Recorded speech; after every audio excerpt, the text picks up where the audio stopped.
En la costa de Santa Mónica, a solo 2 manzanas del murmullo constante del Pacífico, se alza un edificio de estuco blanco llamado Princess Eugenia. Su arquitectura es un ejercicio de anonimato, una estructura de apartamentos de clase media alta diseñada no para ser admirada, sino para pasar desapercibida entre las palmeras y el sol de California. No hay grandes portales ni fachadas ostentosas. Es un edificio como tantos otros, un contenedor de vidas ordinarias que, durante 16 años, custodió una de las más extraordinarias. La puerta del apartamento 303 no se distingue de las demás. Es una simple plancha de madera pintada, con un número de latón que marca la entrada a un espacio de 2 dormitorios con alquiler de renta antigua. Tras su captura, cuando los agentes federales la abrieron por última vez, no encontraron un palacio, sino su antítesis. Hallaron un monumento a la normalidad, un camuflaje tan perfecto que se había vuelto invisible incluso para quienes compartían el mismo pasillo. El interior era el testamento de una vida fabricada, muebles funcionales, sin estilo definido, comprados probablemente de segunda mano, figuras de cerámica baratas sobre estanterías, libros de bolsillo con los lomos ajados y un televisor que parecía ser el centro gravitacional de la estancia. Todo evocaba la apacible y predecible rutina de una pareja de jubilados, Charles y Carol Gasco, los amables vecinos que pagaban siempre en efectivo y sonreían con una cordialidad distante. Este espacio no fue construido para proyectar poder, sino para anular una identidad. Cada objeto mundano, cada elección de decoración insípida, era una capa más de pintura sobre un lienzo de violencia y sangre. La función de este lugar no era impresionar, sino borrar. Borrar el nombre de James Whitey Bulger, el fantasma de Boston, el gángster más buscado de América, y sustituirlo por el de un anciano inofensivo que paseaba junto al mar. El silencio que ahora habita el apartamento es denso, casi tangible. Es un silencio que ha absorbido años de conversaciones en susurros, el sonido de los pasos calculados sobre la moqueta y el ritmo constante de una paranoia que nunca dormía. El aire, antes viciado por el secreto, hoy huele a pintura nueva y a productos de limpieza. El vano intento de la normalidad por reclamar un territorio profanado. Los muros son el elemento clave. No son las paredes de granito de una fortaleza, sino los delgados tabiques de pladur de una construcción moderna. Son frágiles al tacto, huecos por dentro. Y sin embargo, durante más de una década y media, funcionaron como la caja fuerte de un imperio caído y el sarcófago simbólico de un rey criminal en el exilio. Soportaron el peso no de la estructura, sino de la verdad que ocultaban en su interior. La vivienda era un arma en sí misma, la más sofisticada del arsenal de Bulger. Su poder no residía en la intimidación, sino en la seducción de lo anodino. Nadie busca a un monstruo en el lugar más aburrido posible. El apartamento era un depredador disfrazado de paisaje, un nido de víboras bajo la apariencia de un hogar cualquiera. Su normalidad era su mayor engaño y su defensa más formidable. Desde sus ventanas se puede ver el océano, un horizonte infinito de libertad aparente. Es una vista que podría inspirar paz, pero que para su ocupante fue un recordatorio constante de su jaula autoimpuesta. El mundo exterior era a la vez una tentación y una amenaza mortal. El apartamento 303 era, por tanto, una atalaya y una celda, donde el vigilante era también el prisionero. Esta propiedad no fue un escenario pasivo, fue un cómplice activo en el último gran acto de desaparición de su dueño. Cada centímetro de su diseño insulso, cada crujido del suelo, cada sombra en el rincón, participó en la construcción de la mentira. El apartamento no solo albergaba a un fugitivo, se convirtió en parte de él, una extensión arquitectónica de su psique paranoica y su instinto de supervivencia. Hoy, despojado de sus muebles y de sus secretos más evidentes, el lugar se siente vacío, pero no neutro. Es imposible recorrer sus habitaciones sin sentir el eco de la tensión que las impregnó. Las paredes, aunque reparadas y pintadas, parecen guardar una memoria textural de los agujeros que se abrieron en ellas, de los fajos de billetes y el acero frío que albergaron como un órgano vital. La fachada de Charles y Carol Gasco se derrumbó con un golpe en la puerta, pero el verdadero colapso se produjo en el interior de la propia estructura. La investigación no solo buscaba a un hombre, buscaba el alma de su poder, y la encontró oculta, literalmente, en los cimientos de su última mentira. La arquitectura, finalmente, fue forzada a confesar. La historia de lo que se encontró en el apartamento 303 es la crónica del fin de un mito, la autopsia de un poder que se creía intocable. El lujo no era más que la superficie. Lo que sucedía dentro, pocos se atrevían a saberlo. La historia completa de lo que escondían esos muros aguarda a quienes se atreven a seguirla. Para comprender la arquitectura del anonimato, primero hay que excavar en los cimientos de la identidad que buscaba borrar. El apartamento de Santa Mónica no fue una ocurrencia tardía, sino la culminación de una filosofía de vida forjada en las calles de South Boston, un enclave irlandés donde la lealtad era una moneda más valiosa que el dólar y la desconfianza hacia el mundo exterior era el aire que se respiraba. En este universo hermético, la pobreza no era solo una condición económica, sino una identidad colectiva, una fortaleza invisible construida con códigos de silencio y una feroz resistencia a la autoridad. James Joseph Bulger Jr. nació en este mundo en 1929. Creció en el Mary Ellen McCormack Housing Project, el primer complejo de viviendas públicas de Nueva Inglaterra, un laberinto de ladrillo rojo donde la supervivencia se aprendía antes que el alfabeto. No era un lugar que fomentara sueños de grandeza, sino instintos primarios. Desde niño demostró una propensión a la violencia y una inteligencia callejera que lo distinguían. Su reputación, construida a base de puños y una frialdad inusual, se extendió por el barrio mucho antes de que su nombre llegara a los archivos policiales. Sus primeros crímenes fueron una extensión natural de su entorno. Robos, asaltos y una escalada constante en la jerarquía delictiva local. No había una gran fractura moral, porque la moralidad era un concepto fluido, dictado por la tribu y no por la ley. La verdadera ley era la de la calle, y Bulger demostró ser un estudiante superdotado. Su ambición no era simplemente acumular riqueza, sino ejercer un control absoluto sobre su entorno, una necesidad que se convertiría en el motor de toda su existencia. El punto de inflexión no llegó en las calles de Boston, sino en las celdas de las prisiones más duras de América. Tras una serie de atracos a bancos a mediados de los años 50, fue condenado a una larga pena federal. Su viaje por el sistema penitenciario lo llevó a Atlanta, Leavenworth y finalmente a la roca más infame de todas, Alcatraz. En este entorno brutal diseñado para quebrar a los hombres más duros, Bulger no se quebró. Se endureció, se afiló y, sobre todo, observó.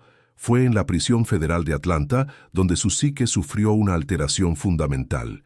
Sin su conocimiento, fue incluido en el programa MKUltra, un proyecto secreto de la CIA para investigar técnicas de control mental. Durante más de un año, se le administró LSD y otras drogas psicotrópicas a diario. Esta experiencia, una violación sistemática de su autonomía mental, sembró en él una paranoia que se volvería patológica. La sensación de ser un sujeto de experimentación, un peón impotente en un juego invisible, lo marcó para siempre. En Alcatraz, esta paranoia se cristalizó en una disciplina de hierro. Aprendió el valor del silencio, la observación metódica y la explotación de las debilidades ajenas. Estudió a los hombres que lo rodeaban, no para hacer amigos, sino para entender la mecánica del poder y la traición. La prisión no fue su castigo, fue su universidad. Allí se graduó con una maestría en control, manipulación y la certeza absoluta de que la única persona en la que podía confiar era él mismo. El hombre que salió de prisión en 1965 no era el mismo matón de Southie que había entrado. Era más frío, más calculador y poseía una nueva comprensión del poder. Entendió que la fuerza bruta era una herramienta limitada. El verdadero dominio residía en la información, en la estrategia, y por encima de todo en la capacidad de volverse invisible cuando fuera necesario. Su ambición ya no era solo controlar un barrio, sino manipular el sistema mismo. Esta nueva filosofía se manifestó en su carrera criminal. Su violencia se volvió más precisa, más teatral, diseñada no solo para eliminar a un rival, sino para enviar un mensaje. Comenzó a construir su imperio, la Winter Hill Gang, con una eficiencia despiadada. Pero mientras su poder visible crecía en las calles de Boston, una idea paralela germinaba en la oscuridad de su mente. La obsesión por un refugio nació de esta paranoia forjada en prisión. Mientras otros capos aspiraban a mansiones que gritaran su éxito al mundo, Bulger comprendió que tales estructuras eran también faros para sus enemigos y para la ley. Un palacio era una declaración de poder, pero también una jaula dorada, un objetivo fijo y vulnerable. Su experiencia con MK Ultra le enseñó que la mayor amenaza era la que no se podía ver. Por lo tanto, el deseo de construir no se tradujo en un proyecto arquitectónico de ostentación, sino en la búsqueda conceptual de su antítesis. Anhelaba un espacio que anulara la identidad, un lugar que no reflejara nada, que no atrajera la mirada de nadie. No era una fantasía de jubilación, sino una necesidad estratégica profundamente arraigada en su trauma. El escondite perfecto no sería una fortaleza, sino un vacío. Cada extorsión, cada trato y cada acto de violencia que cimentaba su imperio en Boston contribuía también a la financiación de este futuro fantasma. El dinero que acumulaba no era solo para el presente, sino un fondo de guerra para una desaparición planificada. La idea de un apartamento anónimo en una ciudad lejana se convirtió en la manifestación arquitectónica de su instinto de supervivencia más profundo. Este espacio no sería un lujo, sino una herramienta. Su valor no residiría en sus acabados o en sus vistas, sino en su capacidad para disolver a su ocupante en la normalidad circundante. Debía ser un lugar tan anodino que se volviera funcionalmente invisible, un camuflaje existencial. La obsesión no era por la casa en sí, sino por la perfección de su insignificancia.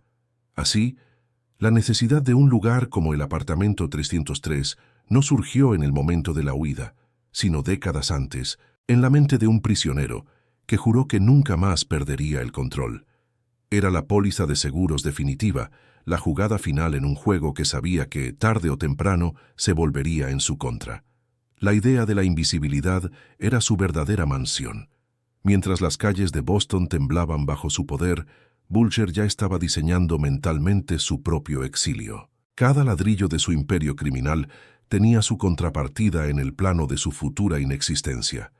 La violencia era el medio para construir el poder, pero el control absoluto requería un plan para cuando ese poder se derrumbara.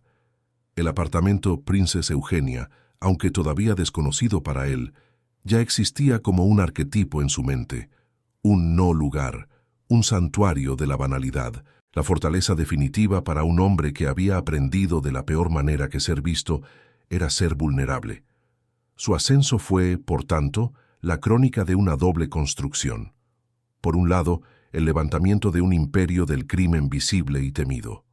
Por otro, el meticuloso diseño de un sarcófago para el fantasma en que planeaba convertirse, un espacio donde el rey podría desaparecer, dejando atrás solo el eco de su brutalidad. Al regresar a Boston, James Bulger no encontró un hogar, sino un territorio listo para ser conquistado. La ciudad, convulsa por las tensiones raciales y el declive industrial, era un ecosistema debilitado donde un depredador de su calibre podía prosperar. No regresó para reclamar una esquina, sino para rediseñar el mapa del poder a su imagen y semejanza. Su primera construcción no fue de ladrillo, sino de miedo, un cimiento invisible pero más sólido que cualquier hormigón. El primer piso de su imperio se levantó sobre las ruinas de las viejas estructuras criminales de South Boston. Con una eficiencia metódica, desmanteló o absorbió las redes de corredores de apuestas y usureros que habían operado durante generaciones bajo un código anticuado. Su método no era la negociación, sino la erradicación. Imponía su control no como un nuevo jefe, sino como una fuerza de la naturaleza, inevitable y absoluta.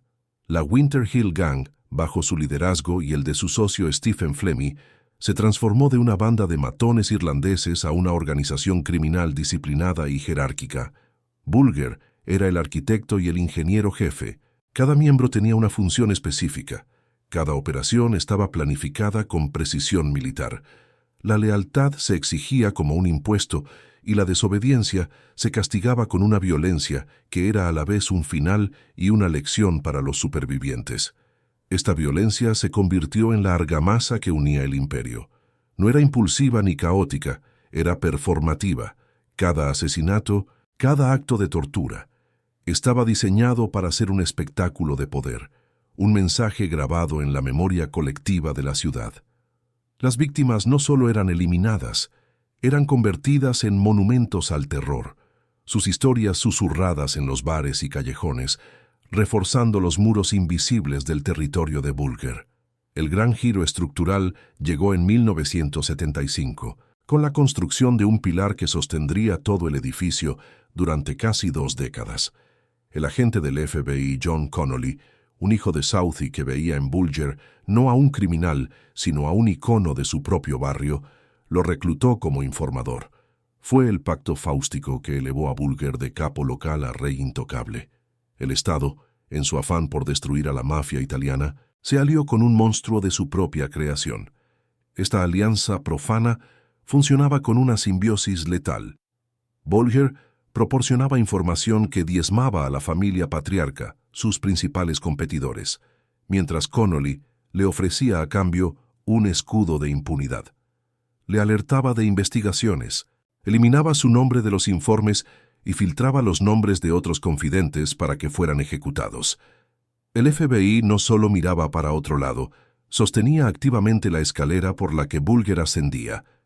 El resultado fue un vacío de poder que Bulger se apresuró a llenar.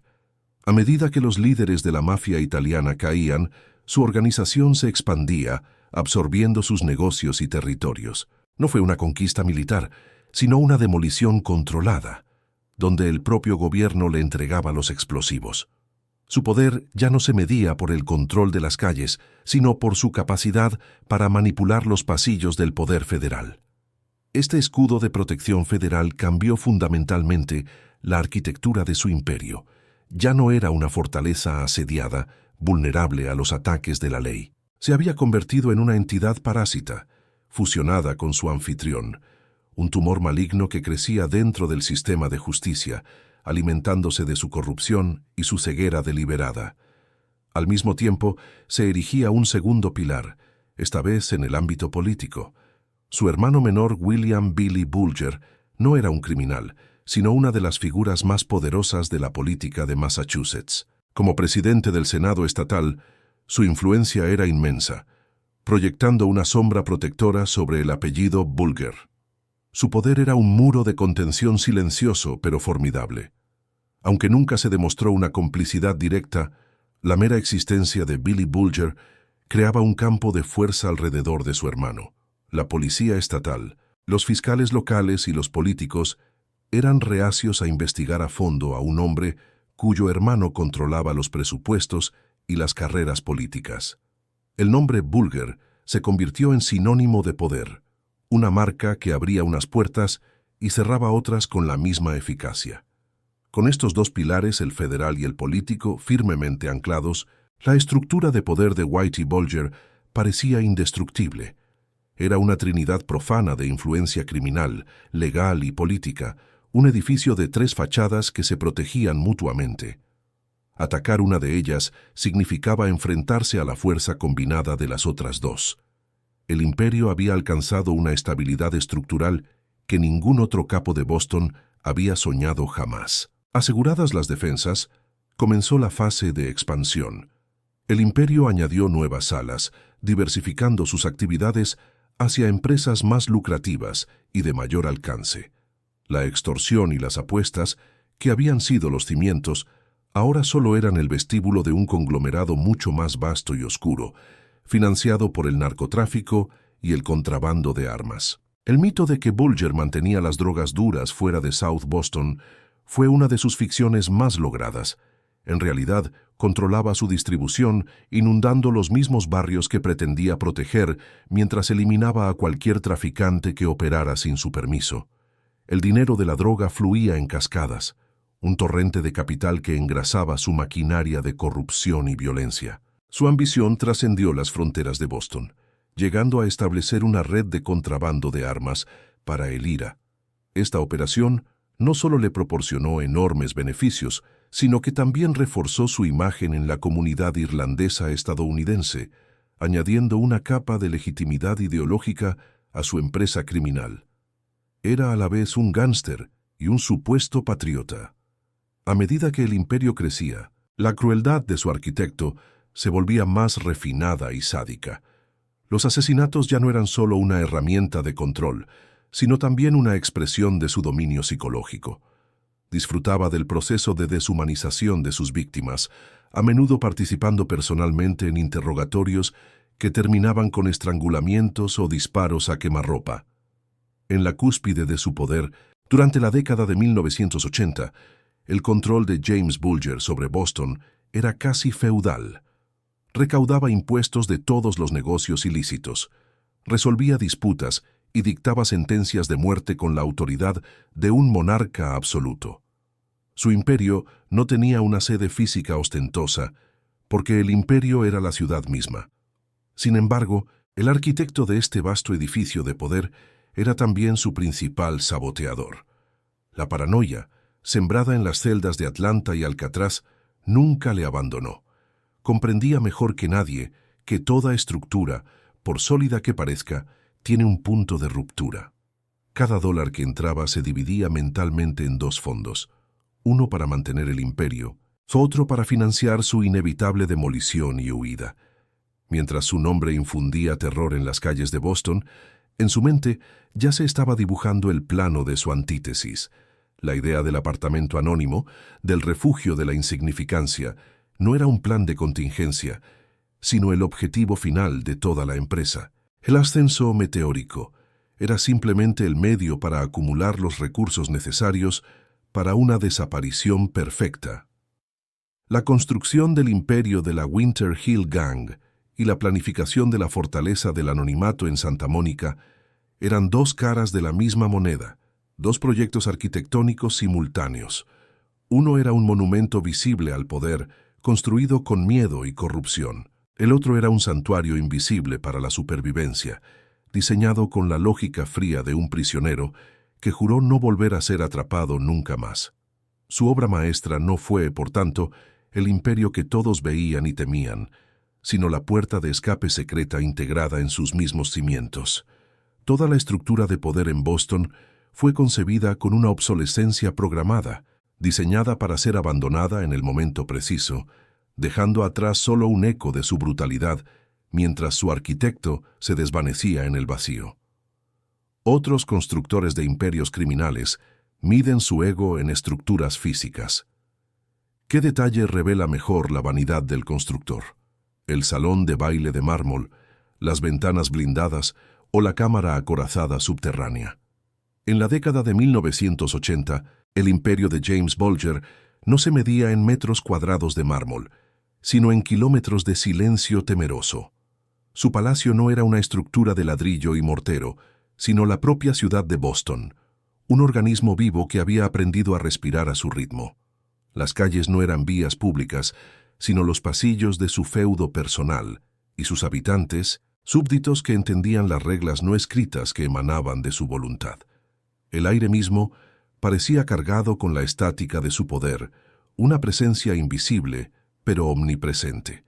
El reinado se manifestaba en rituales de control que se repetían con la precisión de una liturgia.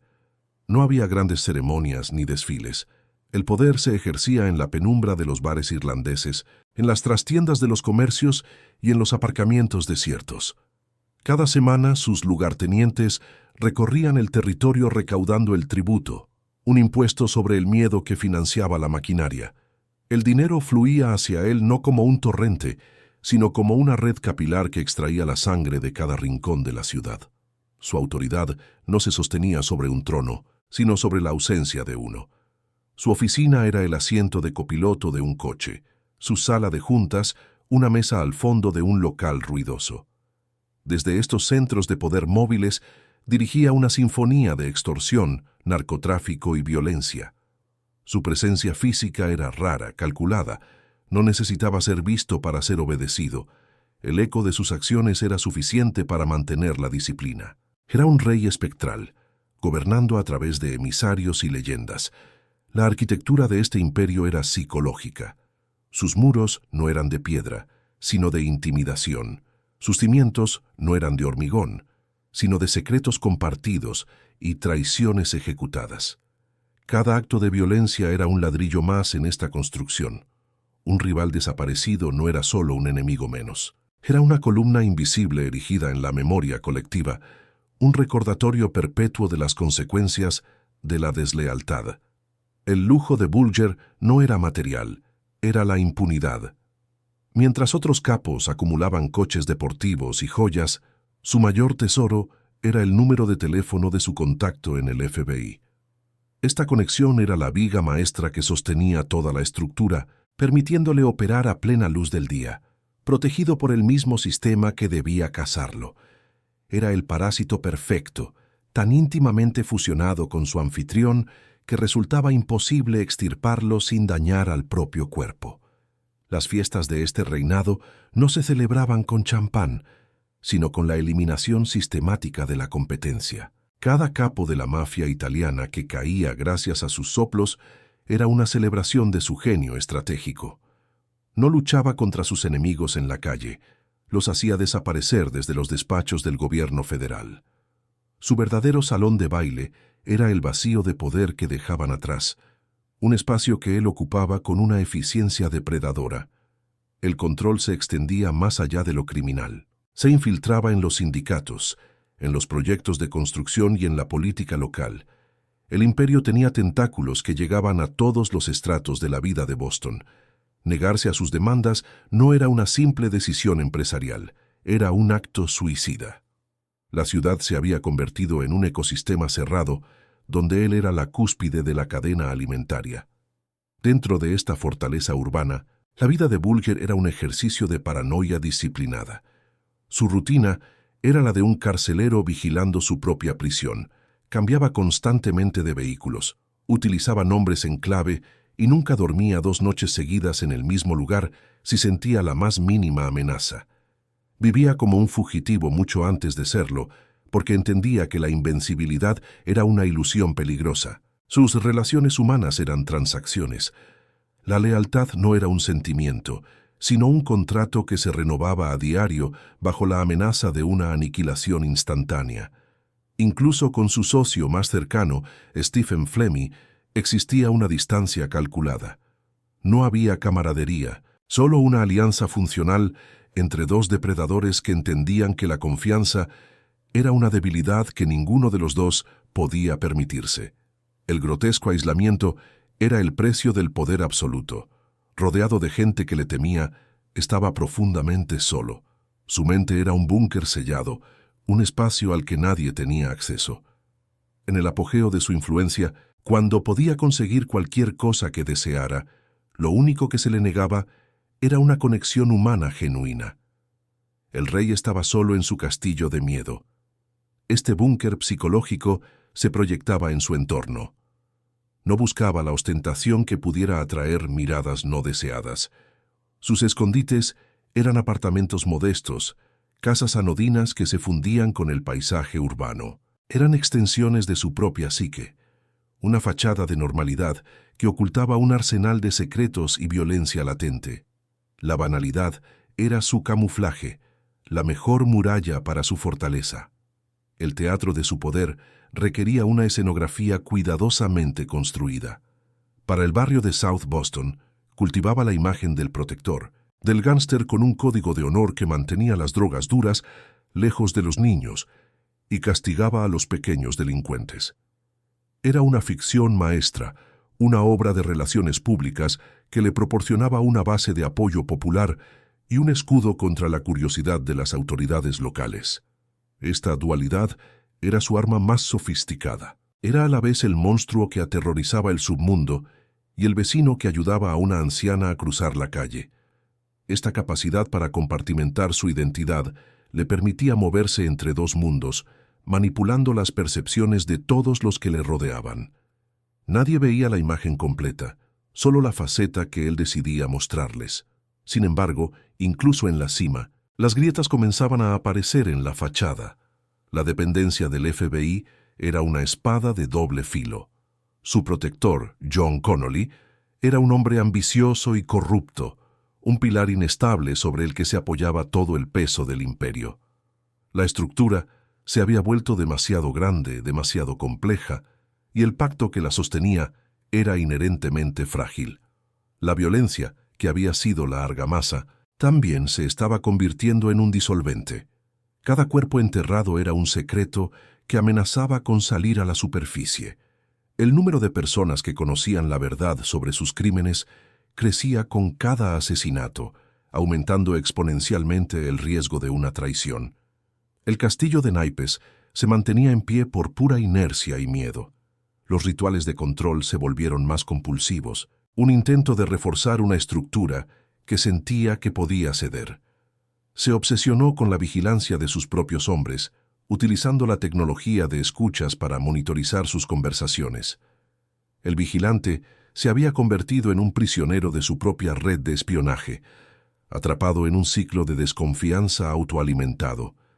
La soledad del poder se hizo más profunda.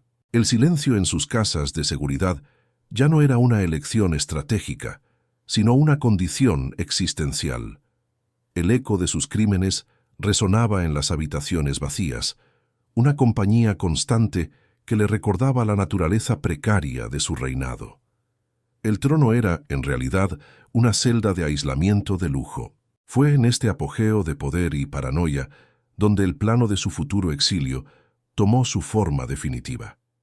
La idea de una desaparición total dejó de ser una contingencia para convertirse en una certeza. Comprendió que el imperio de Boston no era un destino final, sino una fase, una acumulación de capital para financiar su última y más grande construcción. Mientras Boston se arrodillaba a sus pies, su mente ya estaba a miles de kilómetros de distancia, en una costa soleada, diseñando un tipo diferente de fortaleza. No una para proyectar poder, sino una para aniquilar la identidad. El dinero que acumulaba no era para una jubilación dorada, sino para comprar el bien más preciado de todos, la inexistencia. El reinado sobre la ciudad fue, por tanto, el andamiaje necesario para construir su verdadero santuario. Cada acto de terror, cada soborno, cada manipulación, era un paso más hacia la consecución de un anonimato perfecto. La invencibilidad era una máscara temporal que llevaba mientras preparaba su acto de desaparición final. El verdadero palacio, la obra maestra de su genio arquitectónico, aún no se había construido. Sería una estructura humilde, anónima, un lugar diseñado no para ser admirado, sino para pasar completamente desapercibido. El imperio de Boston, en toda su brutal grandeza, era solo el prólogo. La historia principal sería la de su demolición controlada y la meticulosa construcción de un sarcófago para un fantasma viviente. El rey, en la cima de su poder, ya estaba planeando su propio funeral. Toda estructura, por sólida que parezca, contiene las semillas de su propia ruina. El imperio de James Bulger, construido sobre el miedo y la corrupción, no fue una excepción. Durante años, la fortaleza de Boston pareció eterna, un monolito de poder inmutable en el paisaje de la ciudad.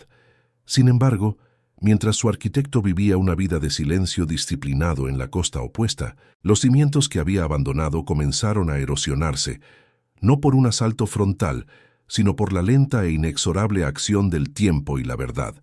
La primera fisura no fue un estruendo, sino un susurro impreso. Una nueva generación de periodistas del Boston Globe, la unidad de investigación Spotlight, comenzó a hacer las preguntas que durante décadas habían sido tabú, libres de los viejos pactos de silencio y de la intimidación que había paralizado a sus predecesores. Empezaron a tirar de los hilos sueltos de la relación entre el FBI y el crimen organizado de la ciudad. Cada artículo era un golpe de martillo geológico que enviaba vibraciones a través de la estructura corrupta. Estos susurros periodísticos se convirtieron en un clamor que las autoridades ya no podían ignorar. Un nuevo fiscal federal, Donald K. Stern, llegó a Massachusetts con un mandato para limpiar la casa. A diferencia de sus antecesores, no tenía deudas con las redes de poder locales ni miedo al apellido Bulger. Para él, el imperio no era una parte inevitable del ecosistema de Boston, sino un tumor que debía ser extirpado. La presión externa provocó fracturas internas. En las calles de Southie, el juramento de silencio, la omertá irlandesa que había sido el cemento del imperio, comenzó a resquebrajarse. Los antiguos lugartenientes de Bulger, que ahora se enfrentaban a la perspectiva de morir en prisión bajo las nuevas y duras leyes federales, empezaron a reconsiderar el valor de la lealtad a un rey ausente. La supervivencia, el instinto más primario, comenzó a pesar más que la tradición. El punto de inflexión llegó con la detención de Kevin Weeks, el que fuera el protegido más leal de Bulger, su hijo sustituto y su principal ejecutor. Durante años, Weeks había sido el guardián de los secretos más oscuros del imperio, incluido el conocimiento de las tumbas anónimas que salpicaban los alrededores de Boston. Su captura no fue solo la de un soldado, fue la captura de la memoria viva del régimen. En su apartamento de Santa Mónica, Bulger seguía las noticias de Boston con una obsesión metódica. El televisor, que había sido una fuente de entretenimiento anodino, se convirtió en un portal a la demolición de su antiguo mundo. Cada titular sobre la investigación, cada foto de un antiguo socio esposado, era una piedra que se desprendía de la fachada de su pasado. Veía su propio legado desmoronarse en tiempo real, desde la seguridad impotente de su exilio autoimpuesto. La grieta más profunda y estructural se abrió cuando la investigación alcanzó al pilar central que había sostenido todo el edificio, el exagente del FBI John Connolly. El hombre que había sido el escudo de Bulger, su socio en la sombra, fue finalmente acusado de obstrucción a la justicia, crimen organizado y asesinato. Su caída no fue solo la de un hombre corrupto, fue la demolición del pacto profano entre el Estado y el crimen que había definido una era. Con la caída de Connolly, Bulger quedó simbólicamente desnudo. Su invencibilidad nunca había residido en su propia fuerza, sino en el poder corrupto del sistema que lo protegía. Ahora ese sistema se volvía contra sí mismo, y él, el fantasma que lo había manipulado, era ahora el objetivo principal de su purga. El cazador se había convertido en la presa definitiva, despojado de su camuflaje institucional. Dentro del apartamento 303, el aire se enrareció. Los delgados tabiques, que habían simbolizado la barrera entre su pasado y su presente fabricado, de repente parecían translúcidos. La paranoia, que siempre había sido una compañera silenciosa, se convirtió en la fuerza dominante que dictaba cada uno de sus movimientos. Cada crujido del edificio, cada sirena lejana, era un presagio del fin. Mientras tanto, en Washington, la prolongada e infructuosa búsqueda del fugitivo más notorio de América se había convertido en una humillación para el FBI. La vieja guardia había fracasado. Se formó una nueva unidad, con una nueva mentalidad, decidida a borrar la mancha que el caso Bulger había dejado en la reputación de la agencia. Su primera decisión fue reconocer que las viejas tácticas eran inútiles. Comprendieron que no se podía cazar a un maestro de la invisibilidad buscándolo directamente. Bulger se había convertido en un concepto, un fantasma. La nueva estrategia consistía en dejar de buscar al fantasma y empezar a buscar a la persona que caminaba a su lado, la única conexión humana que le quedaba, el único ancla que lo ataba al mundo tangible. El foco de la investigación se desplazó de James Whitey Bulger a su compañera Catherine Greig. Los analistas del FBI crearon un perfil psicológico detallado de ella, no como una cómplice, sino como una mujer con vanidades, hábitos y necesidades. Sabían que le gustaba cuidar su aspecto, que frecuentaba peluquerías y clínicas dentales. Ella era la anomalía en la perfecta ecuación de la invisibilidad de Bulger. Greig se convirtió en la grieta a través de la cual esperaban romper la fortaleza. Era el talón de Aquiles humano de un monstruo que se creía invulnerable.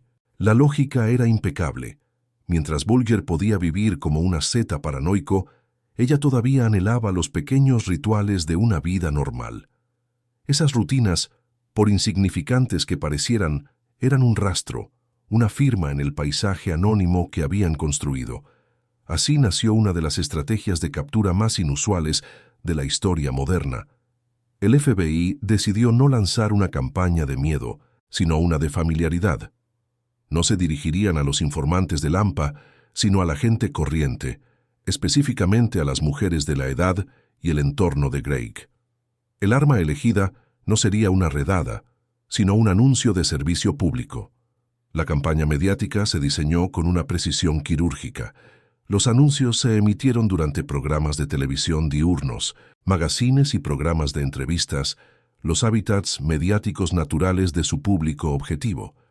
No mostraban a Bulger como el gánster aterrador, sino que se centraban casi exclusivamente en fotos de Catherine Craig, tanto antiguas como generadas por ordenador para simular su aspecto actual. El mensaje era sutil pero poderoso. No preguntaba, ¿ha visto a este peligroso fugitivo? Preguntaba, ¿conoce a esta mujer? Le gusta mantener su aspecto, frecuenta salones de belleza, se preocupa por su salud dental. Apelaba a la observación cotidiana, a la charla casual en una sala de espera, al reconocimiento fortuito en el supermercado. Esta estrategia transformó el campo de batalla.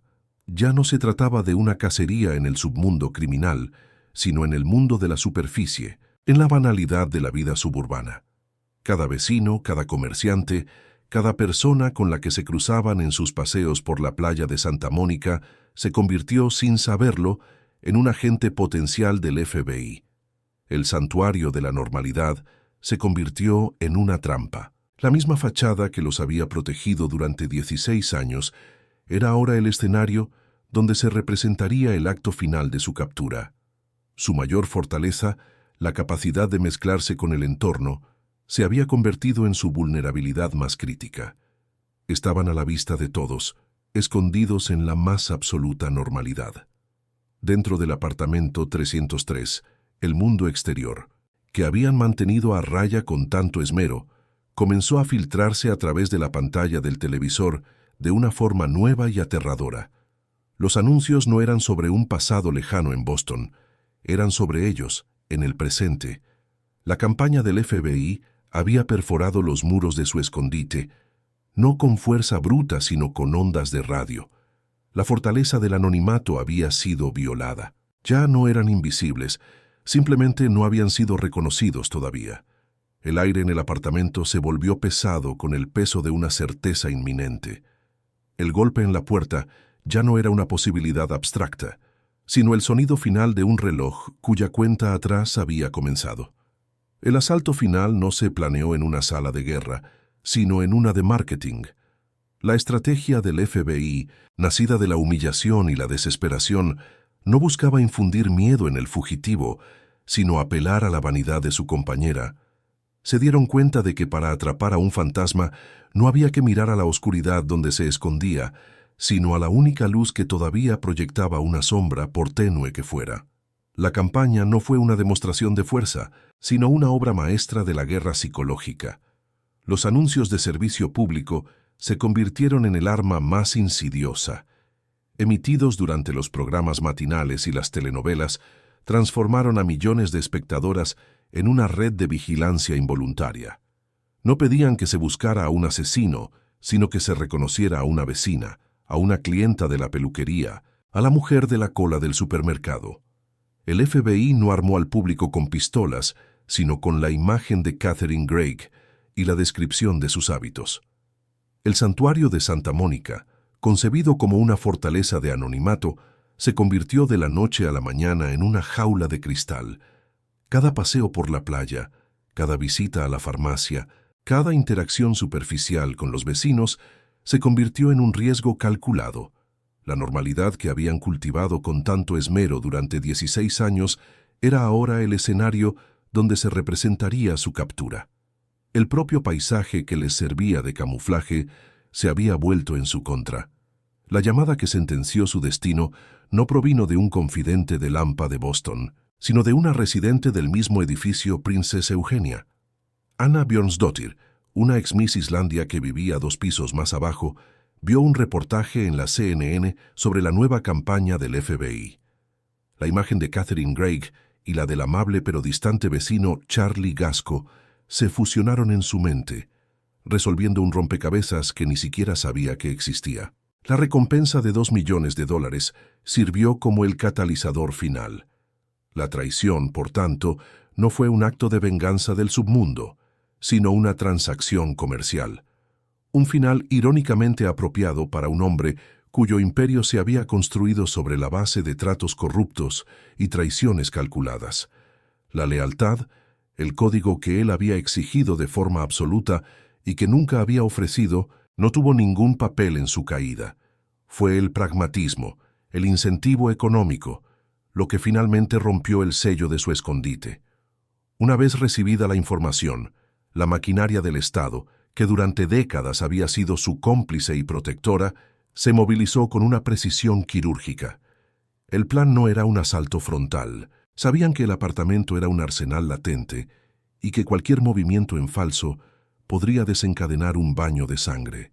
El objetivo era extraerlo de su fortaleza, separarlo de sus armas, neutralizarlo en un terreno neutral. La artimaña fue de una simpleza casi insultante. Los agentes federales idearon una historia sobre un robo en los trasteros del garaje del edificio, pidiendo a los residentes que comprobaran sus pertenencias. Fue una jugada maestra de psicología inversa. El hombre obsesionado con la seguridad, el paranoico que había sobrevivido durante más de una década y media, anticipando cada amenaza, fue atraído a la trampa por una ficción sobre una brecha de seguridad menor. El 22 de junio de 2011, James Whitey Bulger salió del apartamento 303 y se dirigió al garaje. En ese breve trayecto cruzó un umbral invisible, dejó atrás el santuario que había sido su mundo y su prisión, y entró en la realidad que lo había estado esperando durante 16 años. Al llegar al garaje, no encontró a un ladrón, sino a un equipo de agentes federales que lo rodearon en silencio. La rendición fue un anticlímax. El monstruo de South Boston, el hombre cuyo nombre había sido sinónimo de terror, no opuso resistencia. No hubo un último tiroteo, ni un desafío final, solo la resignación de un anciano de 81 años que vio cómo el elaborado edificio de su vida en la clandestinidad se derrumbaba en un instante. El fantasma finalmente se había vuelto tangible y con ello ya vulnerable. Con Bulger y Greig bajo custodia, la atención se centró en el apartamento. La orden de registro no era un mero trámite legal, era el permiso para realizar una autopsia arquitectónica. El objetivo no era solo encontrar pruebas, sino desmantelar la última construcción de su poder, hacer que sus muros confesaran los secretos que habían guardado durante tanto tiempo. El equipo de asalto del FBI entró en el apartamento 303 y el silencio paranoico del lugar fue reemplazado por el ruido metódico de su deconstrucción. La primera capa del engaño fue fácil de pelar. Los muebles funcionales, los libros de bolsillo, las baratijas que poblaban las estanterías, eran el atrezo de una obra de teatro que acababa de terminar. Pero los agentes no buscaban en los cajones, sino en la estructura misma. Buscaban las anomalías, los vacíos, los espacios huecos donde un hombre como Bulger escondería su verdadera identidad. La demolición comenzó por las paredes. Los golpes secos de los martillos y las palancas resonaron en el pasillo, un sonido brutal que rompía la frágil membrana de normalidad del edificio. El fino pladur, que había servido como barrera simbólica entre su pasado y su presente, cedió con facilidad, revelando la oscuridad que contenía. La arquitectura, finalmente, fue forzada a hablar. Dentro de una cavidad en la pared del dormitorio, encontraron el primer arsenal. 30 armas de fuego desde pistolas a revólveres, envueltas en calcetines y bolsas de plástico, junto a una colección de cuchillos de combate. Eran las herramientas de su antigua vida, el eco de su brutalidad, cuidadosamente preservadas y listas para un último acto que nunca llegó. La violencia latente que impregnaba el apartamento se hizo física. En otro agujero, esta vez en el baño, se encontraba el tesoro. Fajos de billetes de $100 empaquetados al vacío, sumando más de $822,000. Era el fondo de pensiones de un rey exiliado, los restos solidificados de un imperio criminal. No era dinero para el lujo, sino para la supervivencia, el combustible que había mantenido en marcha la farsa durante 16 años. El apartamento dejó de ser un hogar para convertirse en un yacimiento arqueológico del mal. Cada objeto extraído de sus entrañas era un artefacto de una vida violenta. Se encontraron múltiples documentos de identidad falsos, cada uno con un nombre y una historia diferente. Las máscaras de un hombre que había hecho de la inexistencia su obra maestra. La ruina fue sistemática y total. Los cuadros fueron descolgados de las paredes, los suelos levantados, los muebles desmontados. La estructura fue despojada de su piel, su esqueleto expuesto a la luz cruda de la investigación. El espacio, que había sido un monumento a la invisibilidad, se convirtió en un monumento a su propio fracaso, un escenario profanado donde cada cicatriz en el yeso contaba una parte de la historia. Al final, lo que quedó fue una cáscara vacía, un espacio devastado por la verdad. Los finos tabiques, que habían soportado el peso de tantos secretos, ahora yacían en escombros.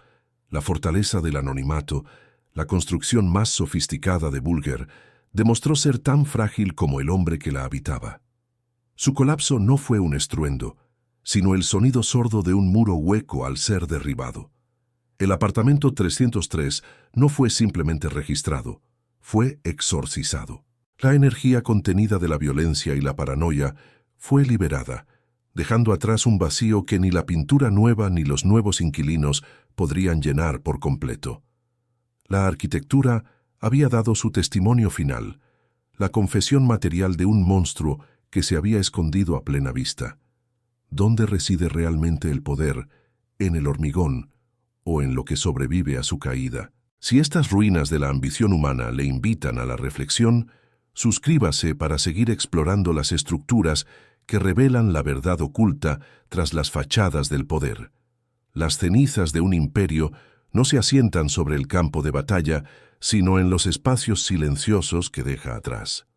Una vez que el FBI concluyó su minuciosa disección, el apartamento 303 fue devuelto a la corriente anónima de la vida urbana. Las paredes perforadas fueron reparadas, las cicatrices cubiertas con capas de pintura neutra. No hay placas conmemorativas ni marcas que delaten la historia que contuvo.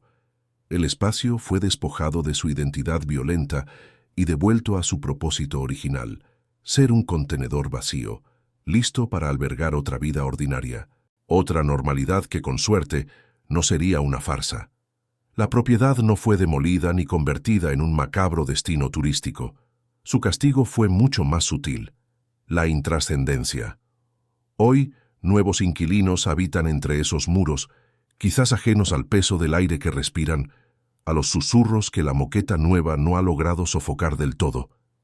El edificio Princesa Eugenia sigue en pie, un ejercicio de anonimato que cumplió su función a la perfección, absorbiendo una de las historias más oscuras del crimen estadounidense para luego disolverla en la monotonía del sol de California, como si nunca hubiera ocurrido. Mientras su último refugio era borrado, James Bulger era devuelto al mundo del que había desaparecido. El juicio de 2013 fue un espectáculo macabro, la presentación final de un fantasma ahora encadenado. En el banquillo de los acusados no se sentaba el rey de South Boston, sino un anciano frágil y desafiante, despojado de su aura de terror y reducido a una lista de cargos leídos con una frialdad burocrática. El hombre que había manipulado el sistema desde las sombras fue finalmente devorado por su maquinaria a plena luz. La sentencia fue un epitafio legal. 2 cadenas perpetuas consecutivas más 5 años. Fue declarado culpable de 31 cargos, entre ellos crimen organizado, extorsión, blanqueo de dinero y, lo más importante, su participación directa en 11 asesinatos. Cada nombre de víctima leído en la sala del tribunal era un clavo más en el ataúd de su leyenda, la confirmación de que su poder no se había construido sobre la astucia, sino sobre la sangre, de aquellos que se cruzaron en su camino. Su último hogar no sería un apartamento con vistas al mar, sino una sucesión de prisiones federales. Para un hombre cuya existencia se había definido por el control absoluto, la vida carcelaria fue la negación total de su ser. Ya no era el arquitecto de su destino, sino una pieza más en un sistema diseñado para aniquilar la individualidad. La paranoia que lo había mantenido vivo durante 16 años en el exterior se convirtió en una profecía autocumplida en el interior. El final llegó con la misma brutalidad que él había dispensado. En octubre de 2018, menos de 24 horas después de ser trasladado a la penitenciaría de Hazleton, en Virginia Occidental, fue asesinado a golpes por otros reclusos. El rey espectral de Boston, el maestro de la supervivencia, murió de una forma sórdida y violenta, no en un tiroteo legendario, sino apaleado en una silla de ruedas en un rincón olvidado de una prisión de máxima seguridad. Su imperio no terminó con un colapso, sino con un golpe sordo. Los tabiques del apartamento 303, el símbolo recurrente de su frágil fortaleza, ahora guardan un silencio diferente. Ya no contienen armas ni dinero, sino el eco de una ausencia. La barrera entre su pasado y su presente fabricado se ha disuelto, y las dos realidades han colapsado en una sola narrativa de ruina. La arquitectura, su cómplice final, ha sido absuelta, su memoria borrada por la normalidad, demostrando que el espacio es, en última instancia, indiferente al mal que alberga. La antimansión de Santa Mónica no fue un monumento al poder, sino una catedral a la paranoia. Su diseño no celebraba la ambición, sino que revelaba un miedo existencial a la captura, a la pérdida de control. Fue la obra maestra de un hombre que entendía que la mayor vulnerabilidad no reside en la debilidad, sino en ser visto. Su legado arquitectónico no es una estructura, sino un concepto, la fortaleza del vacío. En retrospectiva, la construcción del imperio en Boston y la del refugio en Santa Mónica fueron dos actos del mismo impulso desesperado. Uno fue un intento de grabar su nombre en el mundo a través del miedo, el otro, un intento de borrarlo por completo. Ambas construcciones eran prisiones, una vasta y psicológica, la otra claustrofóbica y física, y ambas se derrumbaron bajo el peso de la verdad. Quizás lo que construimos dice menos sobre nuestro poder que sobre nuestro miedo a ser borrados. El palacio y la celda son a menudo dos diseños para la misma estructura, nacidos del terror a la propia insignificancia. El imperio de Bulger se redujo a cenizas, y su fortaleza de anonimato se desvaneció, dejando solo una pregunta suspendida en el aire. En la costa de Santa Mónica, a solo 2 manzanas del murmullo constante del Pacífico, se alza un edificio de estuco blanco. Es una estructura diseñada no para ser admirada, sino para pasar desapercibida. Un contenedor de vidas que ha vuelto a su estado de normalidad, habiendo digerido por completo la extraordinaria historia que una vez custodió en silencio. Si historias como esta le hacen ver el poder desde un ángulo diferente, suscríbase para seguir otras caídas tan asombrosas como esta.